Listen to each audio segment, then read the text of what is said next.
Sa Roman 4, yung agisgutan kalabot sa pagtimbang sa timbangan ug napalgan nga kulangan. So alang sa pagpadayon ni Sunigala, ang Roman numeral 4 nag-ingon kunong saon pagtatbo sa ebalwasyon sa Dios. So kini Sunigala nagisgot na ni kalabot sa ebalwasyon sa Dios, dili ebalwasyon sa tao. Roma 3:22. Bisan ang pagkamatarong sa Diyos, pinaagi sa pagtuo ni Kristo alang sa tanang mutuo, kay wala may kalainan.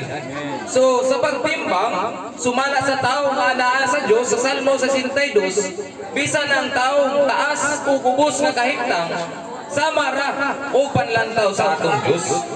Samtang dini sa ebalwasyon usab sa Diyos, nagisgutan sa Roman chapter 3, mauni ang saman tanang tao nga mutuo nga na niya.